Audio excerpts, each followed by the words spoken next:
Good evening and welcome to pjnet.tv.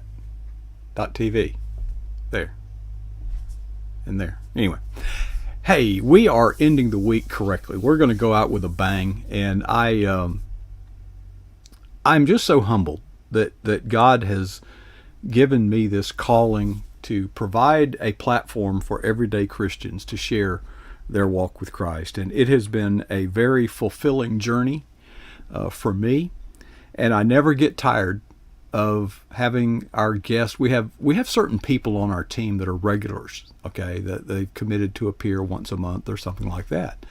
And tonight, because it is the third Thursday of the month, we bring you again Katherine Pasour, who is well, I'm going to put her name up here in just a moment. I'll put her website up there because at her website. Well, wait. Let me brag on Katherine. Is that okay with you, hon? Is Oh, that? sure. I mean, you can do it. You can brag on yourself if you want to, but No, I I don't. don't like to do that. Yeah. You've got way too much class to do that. Folks, I'm amazed, and I'm constantly motivating people to bring their two fishes and five loaves to the Lord in the way of doing a blog. It could be a podcast. It could be a program like this. There's a lot of forms that can take. Well, I'm not a blogger, but many Christians do blog, and I commend them, and I applaud them for being obedient and faithful to God's calling. But many of them start out doing it, and they'll do it once, 1 month, and then the next month, and then about the fifth or sixth month, it gets to be just hit and miss. You don't know when. Some people actually get pretty aggressive and commit themselves to blogging once a week.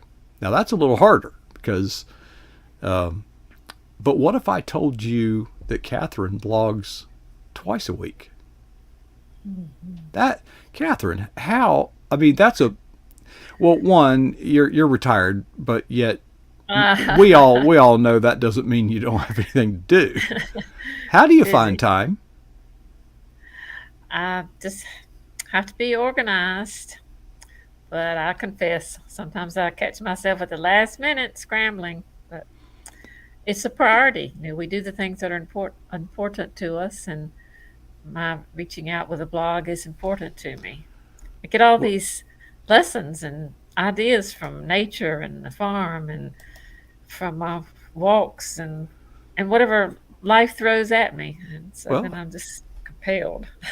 Catherine, I'm glad you went there because I was just on a Zoom meeting earlier tonight, and I was again motivating, pressing, calling for people to step out and project their ministry outward. And I said one of the benefits of blogging is that it forces you in a way to put your spiritual radar up for inspiration, Mhm. and you'll get things from God that you probably would never have gotten if you weren't doing a blog. Because here is a picture taken from your blog this week.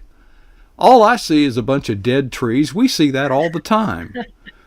But you took a picture of it and wrote a blog about it because it has meaning to you, and it God got on your spiritual radar in the midst of a walk through a winter scene.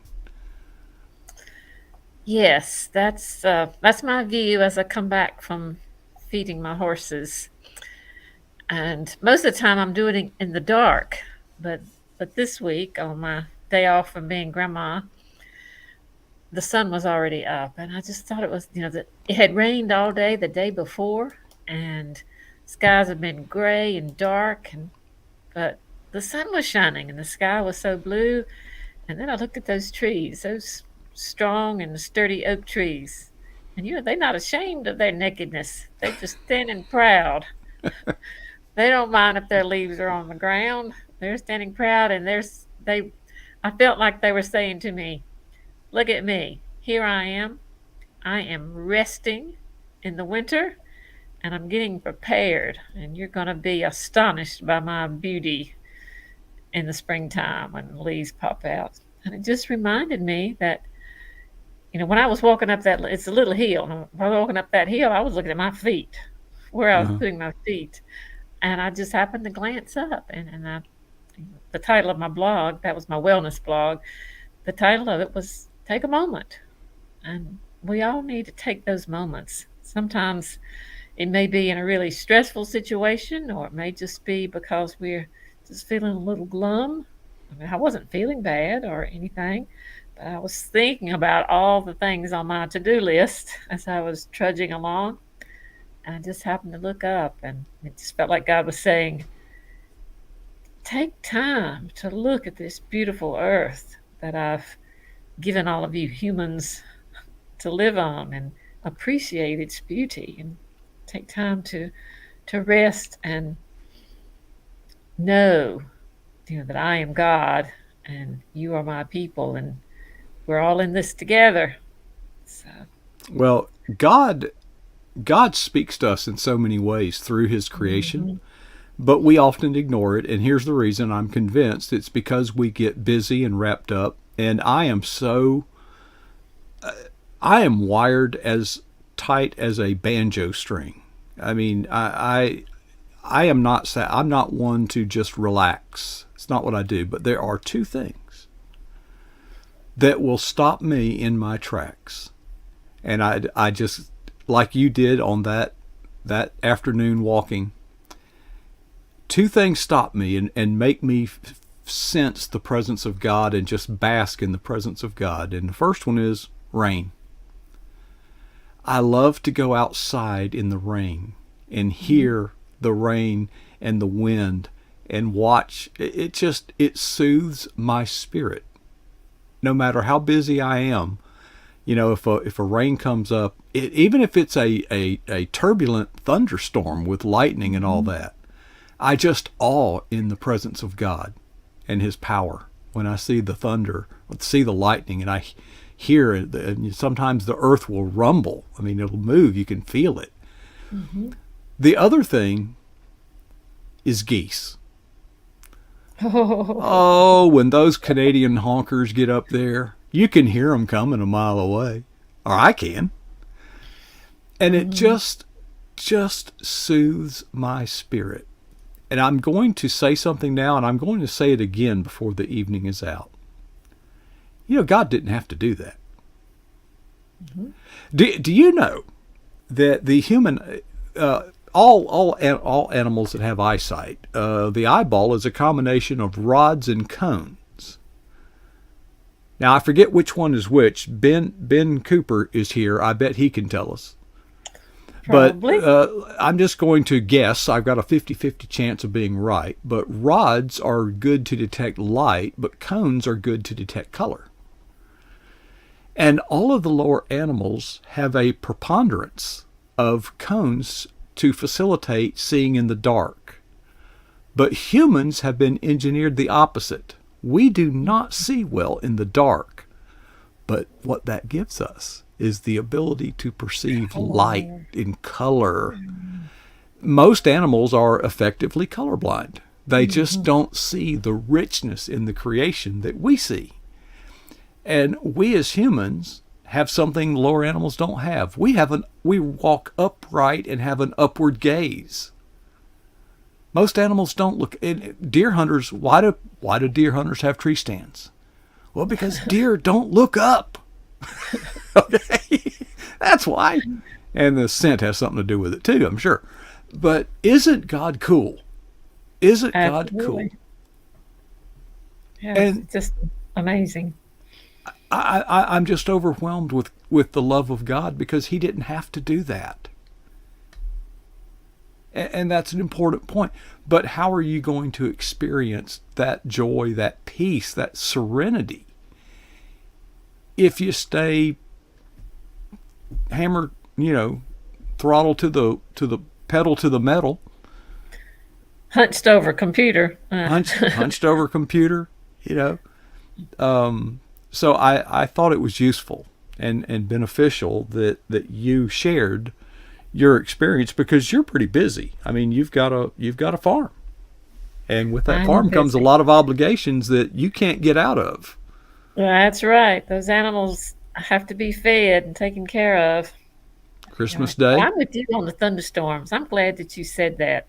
People think that we're weird, those of us who like to get out and feel and watch and listen to the storms. Oh, I love it. But people call It's you like a crazy. running brook, the water, but we don't Mhm. have those in Florida. So, but boy, do we have Oh, afternoon that's because you're too thunderstorms. flat. Uh-huh. Well, you do have thunderstorms. Oh, yes, I've every become afternoon. those. Yes. Every afternoon in the summer, in the spring, in the fall, and year round. But it's very comforting and soothing to my soul. But I wanted to talk about this first because I wanted to leave plenty of time for your other blog because this one got me. Oh, this one got me.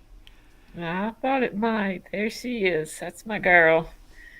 Yeah, that's Heidi. Heidi's my buddy. She's a great watchdog. She listens when I need to unload my feelings, and she loves me unconditionally, and that's the way dogs are. I think the love that dogs have for their humans is as close to God's love for us as anything. It's just unconditional love.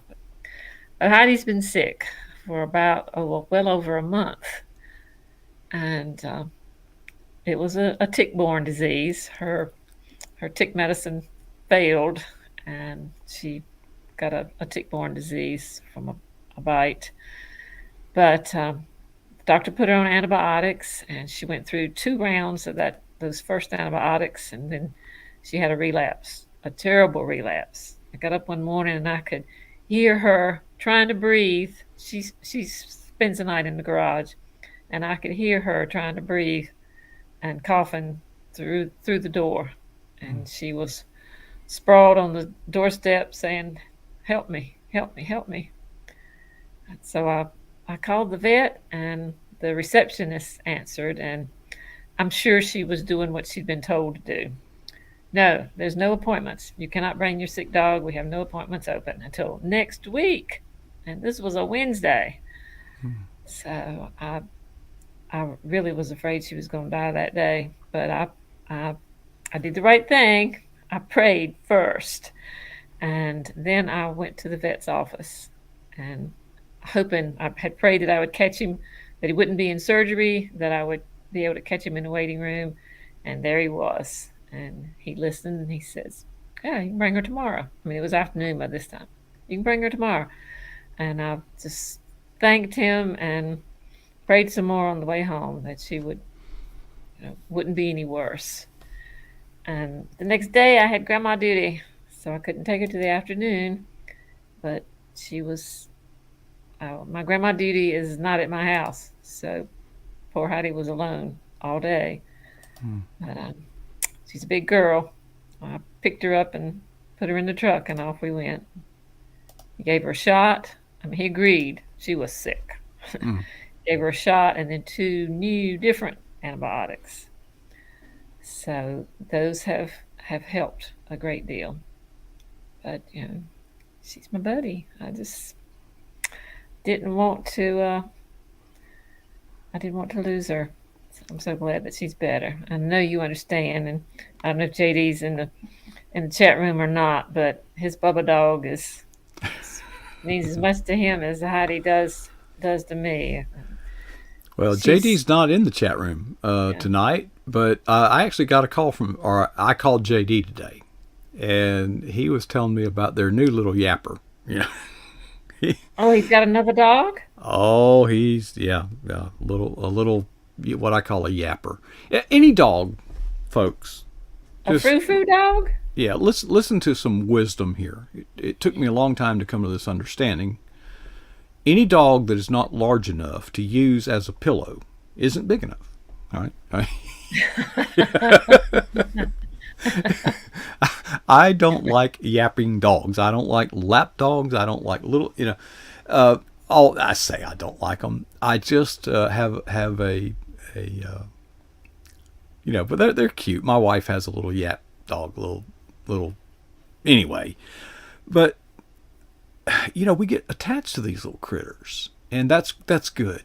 If I can brag on my German Shepherd, he's the best friend I could ever want.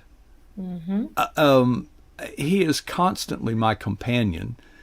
When I shower, he lays right there at the shower. I mean, and when I'm asleep, and I usually work till like 5 or 6 in the morning, so I sleep till 11, 12, something like that. And if my wife comes in the room when I'm asleep, uh-oh, that's a no-no. he he will. They love us so much, and like you mentioned, it's unconditional. They just love us. Mm-hmm. And I'm going to bring it up again. God didn't have to do that, but Right. I am convinced that He gave us these little critters to comfort us and to be our companion. And as you pointed out, in so many ways, this is like an earthly portrait of the unconditional love that God has for us. And the thing that really struck me was that God cares about what some people would consider the little things. Now, to us, having our dog sick is a big thing, but in the passing of the days and the ability of the world to turn around and go around the sun and all that sort of stuff, it's not a big thing. But I prayed about it, and He blessed me by answering my prayer. And though it I wasn't a actually, small thing to me, it was a big thing to me. But I'm sure some folks would consider you having a sick dog as a small thing. But I think God is the God of the big and the small, and I, that's I think that's a great point, and I think there's some theological merit to that. Because if we think of God as only the God of big things, the creator, the engineer of the universe, and all the science, and that's all true. But when we hesitate to take our prayers to God over the quote little things, hmm I think there's actually a theological error at the root of that. And that theological error is that God is too busy. And the scriptures tell us different. The scriptures tell us that not a sparrow falls, that right. He doesn't know. Yeah, He knows all the hairs on our head. He knows everything about us, and He still loves us anyway. I mean, He knows everything about us and still loves us. Isn't that a miracle? I ain't worth it. I don't know why God loves me, but I just have to accept it on faith. And Mhm. you mentioned that you prayed for your dog. Well, I actually pray for my dog as part of my devotion time. I pray for my dog just like I pray for members of my family, just like I Mhm. pray for members of the PJ Net family. And I don't believe that dogs have souls. That could be debated. I don't think it's important whether they do or not. What's important is that I thank God for giving me this companion. And Mhm. and you mentioned that God is the God of big things, God is the God of little things. But sometimes in our prayer life, when we have that emergency like you were facing, we almost are shamed and embarrassed to go to God in that emergency because our prayer life should consist of more than emergency prayers. So sometimes I think Satan Mhm. says, "Oh, now you're going to God. He's not going to listen to you." Well, folks, God is the God of emergency prayers. And while we encourage ourselves and others to be diligent in our prayer throughout the day, but don't hesitate to go to God with your emergency prayer. And I'm glad that you pointed that out in your article. Yes, we can go to God about anything. We can take all of our wants and needs to Him. That doesn't mean that He will always give us what we ask for, but we can always know that He cares, that He's there for Well, us.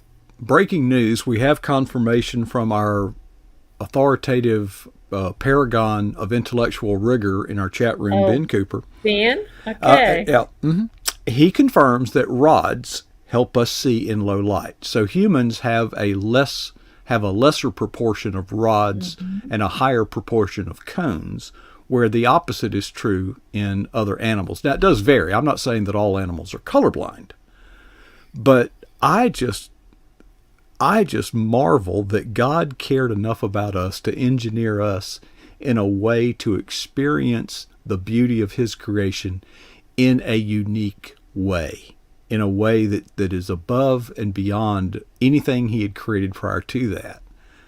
And God's so cool in so many ways. We could go on. God's a good engineer. I marvel at the engineering of this universe. I marvel. Here's one. Let me get on your level. I marvel at my level. Yeah, something that's or get relevant. You have dedicated not only your life, but you've dedicated a book to that proclaims the profound awe of God in engineering this shell that we live in, this system of pulleys and levers, right? This complex system, beautifully engineered. I am amazed beyond belief how resilient the human body is. Little things, a paper cut, if we only knew what happens in our body when there's the smallest of cuts, when blood is exposed to the oxygen in the air, it immediately releases this spider web fibrous stuff to help scab the wound, to help stop the flow of blood. That's attention to detail when God did that one. Oh yes, and bones heal when you break them. They actually heal back stronger. They do.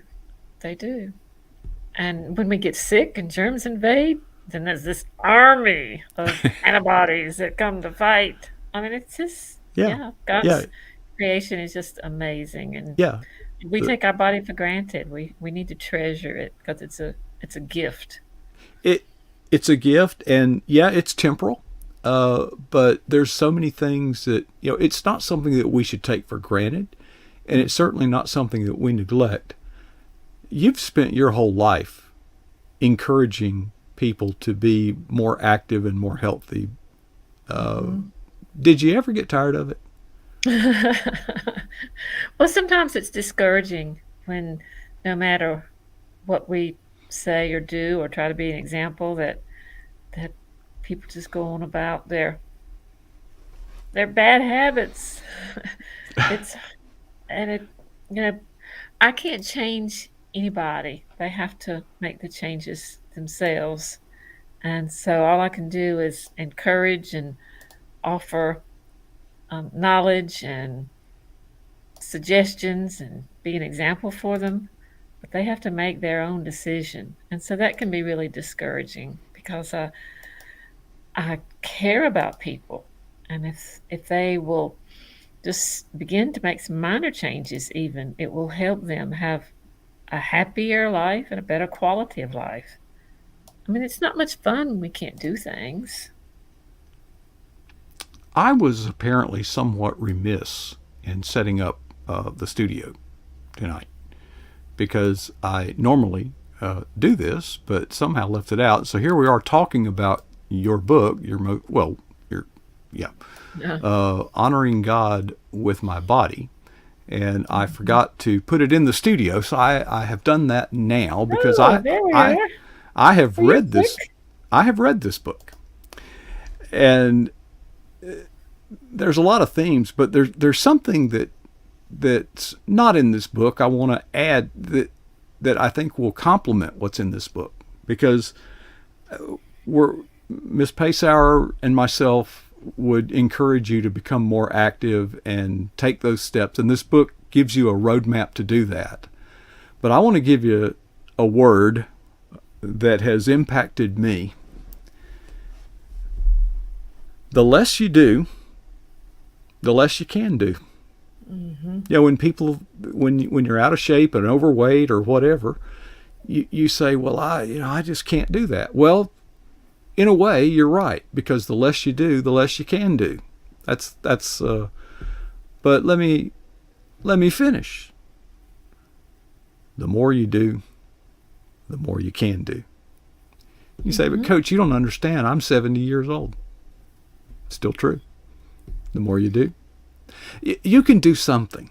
Yes, our bodies do age. They are not. They don't last forever. But no matter what season and what stage we are, we can all do something, can't we? You just add a little bit more, a little bit more. It's a matter of progression. You do a little bit more today than you did yesterday, and then a little bit more tomorrow.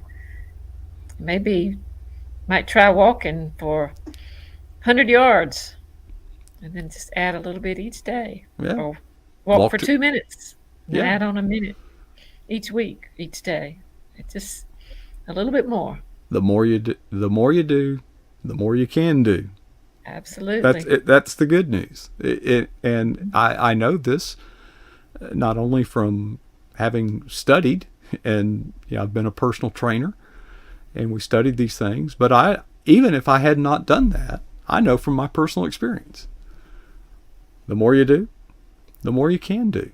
And people say, well, I'm just not motivated to do that. You ever felt that way? Oh, everybody has felt that way. It might not have to do with exercise, but there's always some things that we don't want to do. And believe me, there will be things, there will be excuses. But here's my take, and this may surprise some people because, when they call you coach, they assume that you're really big on motivation. And I'm not. Now, I'm not against motivation. Motivation is a good thing when you have it. But there's a problem. You can't marshal it up. You can't summon it.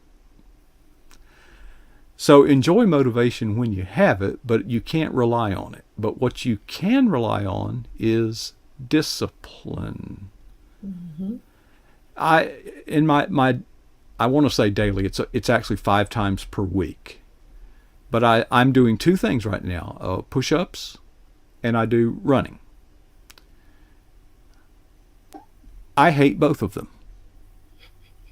I don't like doing it. I dread it. When I wake up, I do my push-ups first thing before I get my morning tea. While my tea is seeping. That's when I do my push-ups, because I want to get it out of the way, because I absolutely dread it. I want to be over with it. I want it done. But when I wake up, those bed sheets feel so good. And it would be so easy to. I do it 5 times a week. Why not 7? Well, what that means is I give myself off. I can take a day off. It's okay. And you should. Right. You should take a day off. Give your muscles a chance to rest. But I that way, if you have a genuine emergent, whatever, if so, you got a day off. And I run. I do those 2 things. Now, I remember when I first started doing push-ups, Catherine, I could barely do 20 in one set. Well, a lot of us can barely do 1. I could barely do 20. What Do you is know how good? many? Do you know how many push-ups I do in one set today? And 1 set? One set, continuous without stopping. How many? But 1 set is you're not doing 1 set of 20, another set of 20, another set of 20, rest of it in Right. between. You're talking when you say 1 set, you're talking about continuous. Continuous without stopping. Oh my. And you could do 20 when you started? I started with 20. How many am I doing All now? right, I'll say 100. 222. Wow. My record is 302. That's impressive. I'm not bragging, folks. Well, I am. Yeah, I'm you proud of are. myself. I'm proud of myself for doing that. But I promise you I hate it. I promise you I dread it. But it's discipline. And the funny thing about motivation is, as you exercise, as you discipline yourself, and we're not only talking about exercise, folks. This applies to everything worthwhile in life. This applies to your prayer life. This applies to your work. This applies to your relationships. There's nowhere this doesn't apply. Okay? It takes discipline. But the funny thing happens, once you develop that discipline, motivation starts to surface. See, because when I get done, and I'm huffing and puffing, and I go back there to wash up and brush my teeth and look in the mirror, and I look back and remember how it looked 3 months ago, that motivates me. That just motivates me. And I think that folks, we can all do better in our spiritual life, in our prayer life, in our devotional life, in our physical fitness, in our work, in our profession, and in every area of life we can improve on if we will discipline ourselves. In other words, don't wait for the motivation to get started. Just do it anyway. Do it anyway. And one important strategy that you used is get it over with. Yeah. If there's something you dread doing, don't just keep putting it off.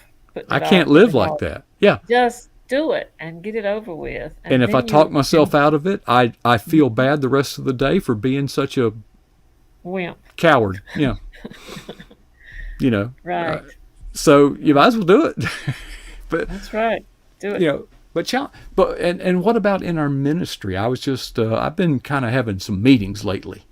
I had a meeting earlier tonight. But we've got to challenge ourselves in ministry. We can't be satisfied with the way things are. And a couple of things are always on my mind. If you've ever watched any program on pjnet.tv, regardless of the content that's spoken, it's going to end the same way. You'll get to hear it in a minute. But that's my challenge. You've got to challenge yourself. But it doesn't have to be an alpha male testosterone poisoning phenomenon. Okay. I have just been moved lately by the story of the little boy and the 2 fishes and the 5 loaves. His humble offering that was not asked for is still read and is used to this day to inspire people, and it's used to the glory of God. And I don't care how out of shape you are. I don't care if you think you're not attractive. I don't care if you think you don't have enough Facebook friends or enough Twitter followers. We all have 2 fishes and 5 loaves to offer God. And if we think of our ministry as an offering, and I heard it said so much better than anything I ever could have said. We rely too much on the validations of this world. How many comments you get on your blog. Well, those are good. Those are affirming. They feel good. But is that why you're blogging? To get comments? No. I've got this many subscribers, or no, I don't have enough subscribers. I need more. Is that why you're blogging? To get subscribers? Those are things that while we're blogging. That's what the marketing experts tell us we got to do. But isn't that of the flesh? Absolutely. Why are you blogging? Well, Catherine, I've read your blogs. I honestly believe that you are offering yourself. Mm-hmm. It's just your 2 fishes and 5 loaves. That's right. God calls us to give what we have. To give what we have. Right. And to give it willingly and joyfully. And I think you're right. I think that's what that little boy did. I think he went up and said, "Here, look what I want to share with you." Well, it's all he had. I mean, he only had. He gave it. But he gave all he had. Mm-hmm. You know what I probably would have done? I'd have been more rational. I'd have said, first of all, I can't fix this. But I tell you what I'll do, Jesus. I got 2 fishes. You can have 1 of them. I've got 5 loaves of bread. You can have 3 of them. I'm giving you more than I'm keeping for myself. What a sacrifice. Yeah. But see, that's the human part of us. Wouldn't that have made more sense? Right? I hear this. we have to give out of our surplus. Well, folks, if you're waiting to give out of your surplus, when's that going to be? Here, let me make this more practical. You should get married when you are self-sufficient. Well, there'll be a lot of single people. Okay. Oh, and you shouldn't have children until you've got your, Act folks. together. This world would be depopulated if people waited until conditions were right. We don't need to. We need to just have that humble, childlike faith in our ministry, and recognize that we're nobody. All of us. I don't care what your title is. We're all nobodies. By the way, what was that boy's name in that story in the Bible? That account? It was a little boy. He's just a little boy, right? He is still nameless. The He's a same way nobody. with the widow that Jesus was telling about. Amen. Come and give their offering and brag about it, but he Amen. pointed to the widow and said, "But she gave all she had." Yeah, but she's a nobody. How about when the angels appeared at the birth of Jesus to the shepherds? What were the shepherds' names? Nobody. Shepherds Yeah, and angels nobody. were angels. Yeah, nobody. Yeah. See, God is the God of nobodies. If you think you're a Nobody and nobody, everybody. that makes you really important to God, because God uses nobodies. He could well have sent those angels at the birth of Jesus to announce this to the nobility, to the people that mattered. The people, you ready? The people with platform. Yeah. But The he people didn't. with 100,000 followers. Yeah, with 100,000 followers on Twitter and whatever. But God is the God of nobodies. So when Satan starts trying to convince you that you're a nobody and that you can't really be much in the kingdom of God, you might as well give up, or might as well, that would be good if he said give up. That implies that you started. But most of us don't get started because we're using a worldly system to validate the worth of our 2 fishes and our 5 loaves. And this has just been, I can't shake it off my mind, Katherine. And I admire you and so many of the people that appear on this program. I know we're running late here, but we don't have another guest, so we got the privilege.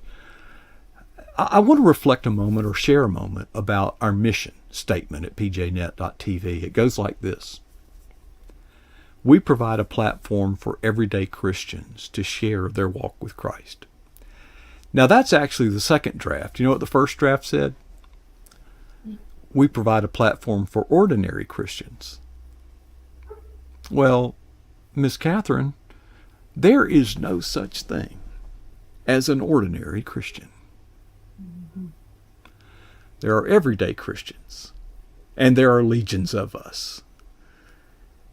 And it just thrills my heart to be doing this, because the world would say, and by the way, it's not exactly unsound and without merit, but the way to build your platform is to seek higher and higher notoriety in the guests that we have on. And they have, and this is how you build. Well, we've had Governor Abbott on our program. It's not like we've never had a high profile guest. But Miss Katherine, I don't seek those people. I don't seek them out. I seek out the everyday Christian who may not be feeling that they have much to offer. And I'm just reminded of how that little boy must have felt. I've only got 2 fishes and 5 loaves, But my heart goes out to the everyday Christian that there are legions and legions of. And I just want to use this program as my 2 fishes and 5 loaves to build up the body of Christ. And Miss Katherine, you are living that reality and that vision, because you have dedicated so much of your time and your talent and your gifts to furthering the kingdom of God, not for your own glory. And we may question why we do it, but I applaud you, Miss Katherine, for your faithful, obedient, and dedicated work in the kingdom, blogging not once a week, but twice a week, and Thank helping you. this old crusty coach enjoy a moment of serenity and peace and understanding of the beauty in the world around us. And I appreciate you bringing that forth to me and all who partake of the words that God lays on your heart that you share in your blog. Well, thank you, sir. But I'm still a work in progress. We all are still being shaped by the potter's hands. Well, you better get in a hurry, Miss Katherine, because it's the fourth quarter for us here. But you're Oh, you always have to bring that up. I didn't say the 2 minute warning, but anyway, Miss Katherine, you're a champion for the cause of Christ, and we appreciate you. Thanks for being part of the program and being faithful with Thank, us here. All right. thank you. I enjoyed it. I so enjoy Miss Katherine, and you know what? She's not only faithful in sharing, here on the big screen, but she is regular in our pjnet.tv chat room, and you can be too. There is a wonderful family. There is a wonderful fellowship that would welcome you and would like to send you a friend request on Facebook and follow you on Twitter and so forth. But what a sweet fellowship it is, and we hope that you enjoy the programming, but more important, we hope that God speaks to you through the programming that we provide and those who share from their own experience, everyday Christians just like you and I. Well, before I leave, I mentioned earlier motivation, discipline. When I'm struggling, which is often, I ask myself two questions. Here's the first one. What is the boldest thing that you have ever done in the kingdom of Christ?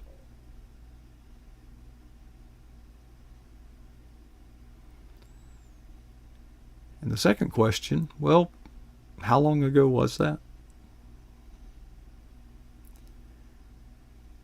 And the challenge is to never be satisfied with either answer.